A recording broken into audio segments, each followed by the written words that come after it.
Za 7 lasami, za nocną mgłą ktoś cicho zapukał i wszedł razem z nią.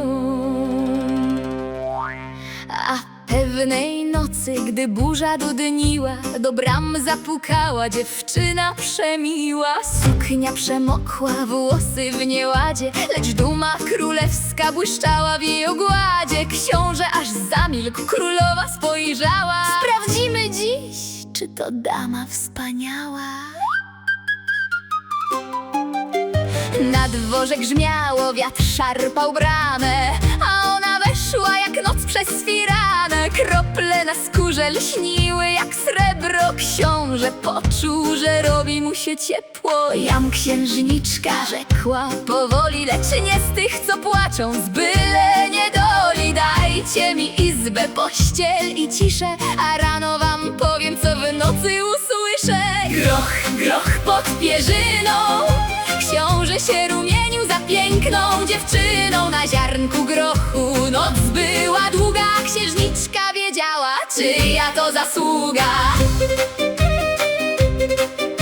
Królowa spryt miała i minę surową, pod sto materacy wsunęła rzecz małą. Ziarenko grochu, niby nic przecie, lecz miało tej nocy namieszać w sekrecie. Księżniczka spojrzała spod rzęs niewinnie, czy to próba, królowo, czy żart bardzo pilny? Książę przełknął ślinę, poprawił koronę, bo nagle miał myśli całkiem zboczone. Gdy świece przygasły i zamilkły sale, a straże ziewały przy zamkowej bramie, książę po cichu walkowy klimaty wsunął się nocą do księżniczki komnaty. Groch, groch pod pierzyną, książę się rumienił za piękną dziewczyną. Na ziarnku grochu noc była długa, księżniczka wiedziała, czyja to zasługa. Królewna westchnęła, to dziwna sprawa, bo próba królowej była dość ciekawa. Królewny słodka dziurka nagle poczuła dużego ogórka. Nie było to ziarnko, jak myślała sobie, lecz warzywko przyjemne na całym ziemskim globie.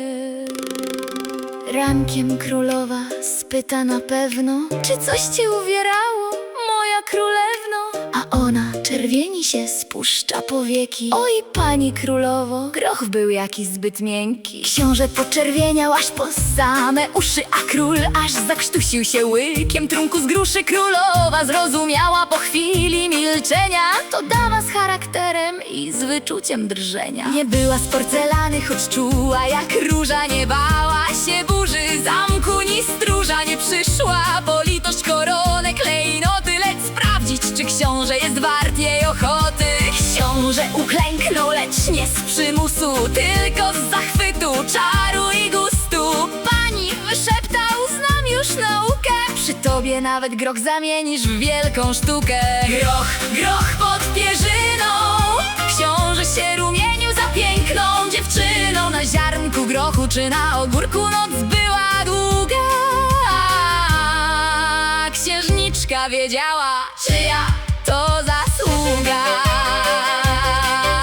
Wesele zagrano przy winie i lutni, a dwór zapomniał o minie okrutnej. Królewna schowała groch w małej szkatule, a książę zerkał na nią bardzo czule. Lecz morał tej bajki niech każdy zapamięta, czasem królewna chce zdobyć męża, a mała rzecz, gdy dobrze będzie włożona, potrafi sprawić, by księżniczka była spełniona. I tak księżniczka, co w deszczu przybyła, cały zamek jednym ziarnkiem grochu zdobyła. Potem noc przyszła z księciem wspólna i królewna poznała jeszcze raz tego ogórka.